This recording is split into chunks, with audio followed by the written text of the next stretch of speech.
बिस्मिल्लाहिर्रहमानिर्रहीम। अस्सलाम वालेकुम। आप देख रहे हैं निज़ाम आलम। मैं हूं आरजे डबल ए राजा। नाजरीन, आज हम आपको अरब की सरजमीन से एक इंतहाई दिलचस्प, मज़ेदार, उम्दा और दानिशमंदाना वाक़या सुनाने जा रहे हैं। मगर उससे पहले एक गुजारिश कि हमारे इस चैनल को सब्सक्राइब कीजिए, लाइक कीजिए, शेयर कीजिए और कमेंट बॉक्स में अपनी राय का इजहार ज़रूर कीजिएगा। तो चलते हैं आज के वाक़ये की तरफ। कहा जाता है कि किसी जगह एक शख्स रहता था जिसके 3 बेटे थे। उस शख्स ने अपने उन तीनों बेटों के नाम हिजर रखे हुए थे, यानी तीनों के नाम एक जैसे थे। दिन गुजरते गए, हत्ता कि उसे मर्ज़ल मौत ने आन लपेटा। उसने अपने तीनों बेटों को बुलाकर वसीयत की कि हिजर को विरासत मिलेगी, हिजर को विरासत नहीं मिलेगी और हिजर को विरासत मिलेगी। इसके साथ ही उसकी रूह कब्ज़ हो गई। वो खुद तो फौत हो गया, मगर अपने बेटों को हैरत में डाल गया कि कैसे फैसला करे कि किन 2 हिजर को विरासत मिले और किस को नहीं मिलेगी।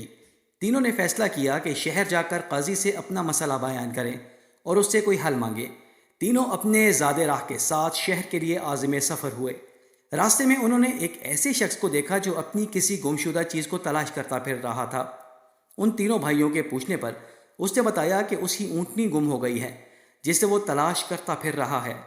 एक हिजर ने पूछा कि क्या तुम्हारी ऊँटनी एक आंख से कानी थी? उस आदमी ने कहा, हाँ हाँ, ऐसा ही था। दूसरे हिजर ने पूछा, क्या तुम्हारी ऊँटनी एक टांग से लंगड़ी थी?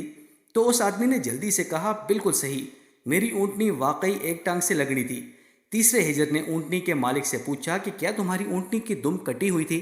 तो उसने खुशी से कहा, हाँ हाँ, बिल्कुल ठीक, बिल्कुल ऐसा ही है, उसकी दुम भी कटी हुई थी।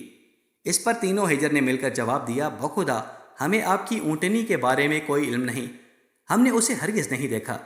ऊँटनी का मालिक उनकी ये बात सुनकर गुस्से से पागल हो गया। उसने फैसला किया कि उन तीनों को खींचकर काजी के पास ले जाएगा। उसे पूरा यकीन था कि उसकी ऊँटनी को ये तीनों ज़बह करके खा चुके हैं और अब अपने जुर्म को छुपाने के लिए झूठ बोल रहे हैं। ऊँटनी वाले ने जब तीनों को अपना इरादा बताया तो उन्होंने कहा कि हमें कोई एतराज़ नहीं, क्योंकि हम खुद भी काजी के पास ही जा रहे हैं। जब ये चारों काजी के पास पहुँचे तो ऊँटनी वाले ने काजी से अपना किस्सा बयान किया। काजी ने उन तीनों से कहा कि जिस तरह तुम तीनों ने ऊँटनी की निशानियां बताई हैं, इसका एक ही नतीजा निकलता है कि ऊँटनी तुम तीनों के पास है। बेहतर है कि तुम अपने जुर्म का एतराफ़ कर लो।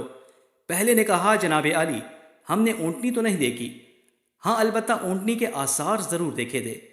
जब मैंने उसे कहा था कि तुम्हारी ऊँटनी की एक आंख कानी है, तो मैंने देखा था कि रास्ते के एक तरफ का घास तो खूब चरा हुआ था, मगर दूसरी तरफ का वैसे ही बाअमान मौजूद था। इसका एक ही मतलब है कि इस शख्स की ऊँटनी एक आंख से कानी रही होगी। दूसरे हिजर ने कहा कि मैंने देखा कि रास्ते में 3 कदम तो गहरे लगे हुए हैं, जबकि चौथा कदम ज़मीन पर मामूली पड़ा हुआ था, जिसका मतलब बस इतना ही बनता है कि ये जानवर लंगड़ा भी है। तीसरे हिजर ने कहा कि ऊँट जब राह चलते हुए अपना गोबर गिराते हैं तो दुम से इधर उधर बिखेरते हैं, जबकि हम जिस राह से आए थे वहाँ पर गोबर एक ही लाइन में सीधा गिरा हुआ था, जिसका एक मतलब हो सकता था कि ऊँटनी की दुम कटी हुई है जो अपना गोबर दाएं बाएं नहीं फैलाई। काजी ने बगैर किसी देर के उस आदमी की तरफ देखा और कहा कि तुम जा सकते हो, तुम्हारी ऊँटनी इन लोगों के पास नहीं है और ना ही उन्होंने इसे देखा है। ऊँटनी वाले शख्स के जाने के बाद तीनों भाइयों ने काजी से अपना किस्सा बयान किया, जिसे सुनकर काजी बहुत हैरान हुआ। उन तीनों से कहा कि तुम आज की रात मेहमान खाने में ठहरो, मैं कल तुम्हें सोच कर कोई हल बताऊंगा।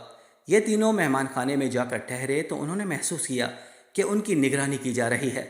कुछ देर के बाद उनके लिए खाना लाया गया जो गोश्त के पके हुए सालन और रोटियों पर मुश्तमिल था। पहले ने खाने को देखते ही कहा, यह सालन कुत्ते के गोश्त का बना हुआ है। दूसरे ने कहा कि रोटियां किसी ऐसी औरत ने पकाई हैं जो झुक नहीं सकती, और तीसरे ने कहा कि काजी वल्दुल हराम है। बात काजी तक पहुंच गई तो उसने उन तीनों को दूसरे दिन अपनी अदालत में तलब कर लिया और तीनों से मुखातिब होकर कहा कि तुम में से किसने कहा था कि ये कुत्ते का गोश्त पका हुआ है? पहला बोला, मैंने कहा था। काजी ने बावर्ची को बुलवाकर पूछा तो उसने एतराफ़ किया कि पकाने के लिए कुछ भी नहीं था। तो उसको शरारत सूझी कि उसने कुत्ता मारकर उसका गोश्त पकाया और उनको खाने के लिए भिजवा दिया। काजी ने पहले से पूछा कि तुम्हें कैसे पता लगा कि गोश्त कुत्ते का है? तो उसने बताया कि गाय, बकरी या ऊँट के गोश्त के नीचे चर्बी लगी होती है, जबकि ये सारा चर्बी नुमा था जिसके नीचे कहीं कहीं गोश्त लगा हुआ था। काजी ने कहा, तुम वो हिजर हो जिसको अपने बाप के माल से विरासत मिलेगी। قاضی نے دوبارہ ان سے مخاطب ہو کر پوچھا کہ یہ روٹیاں ایسی عورت نے بنائی ہیں جو صحیح طرح سے جھک نہیں سکتی۔ جواب میں دوسرے نے کہا کہ وہ میں ہوں، کہ یہ میں نے کہا تھا کہ ایک ایسی عورت نے بنائی ہے کہ جو جھک نہیں سکتی۔ قاضی نے پوچھا کہ تمہیں کیوں کر ایسا لگا؟ تو اس نے کہا کہ میں نے دیکھا کہ روٹیاں ایک طرف سے پھولی ہوئی اور خوب پکی ہوئی ہیں اور دوسری طرف سے کچی اور موٹی رہ گئی ہیں۔ اس سے میں نے یہی نتیجہ اخذ کیا کہ پکانے والی عورت جھک نہیں سکتی۔ قاضی نے اس پر دوسرے سے بھی کہا کہ تم وہ ہجر ہو جسے اس کے باپ کے ترکہ سے وراثت میں حصہ ملے گا۔ پھر قاضی نے تینوں سے مخاطب ہو کر پوچھا، یہ کس نے کہا تھا کہ میں ولد الحرام ہوں؟ تیسرے نے جواب دیا کہ یہ میں نے کہا تھا۔ قاضی اٹھ کر اندر گیا اور اپنی ماں سے پوچھا کہ کیا یہ سچ ہے کہ وہ حرامی ہے؟ تو اس کی ماں نے کہا کہ یہ سچ ہے کہ تم ولد الحرام ہو۔ قاضی نے واپس آ کر اس تیسرے ہجر سے پوچھا کہ تمہیں کیوں کر معلوم ہوا کہ میں ایسا ہوں؟ تو اس نے جواب دیا کہ اگر تم حلالی ہوتے تو مہمان خانے میں ہم پر نگراں مقرر نہ کرتے اور نہ ہی کتے کا پکا ہوا گوشت ہمیں کھلواتے اور نہ ہی روٹیاں کسی مظلوم عورت سے بنوا کر کھلاتے۔ قاضی نے اس سے مخاطب ہوتے ہوئے کہا کہ تم وہ ہجر ہو جسے اس کے باپ کے مال سے ورثہ نہیں ملے گا۔ تیسرے نے حیرت کے ساتھ قاضی کو دیکھا اور پوچھا کہ ایسا کیوں ہے؟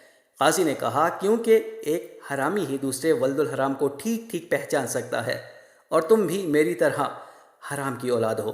وراثت پانے والے تینوں ہجر اپنی ماں کی طرف لوٹے اور دریافت کیا کہ ہمارے بھائی کا کیا ماجرا ہے۔ تو ان کی ماں نے کہا کہ تمہارا باپ ایک بار صبح کی نماز پڑھنے مسجد گیا تو اسے دروازے پر رکھا ہوا پایا، اسے گھر لایا، اس کا نام بھی تم دونوں جیسا ہجر رکھا اور اس کی پرورش بھی کی۔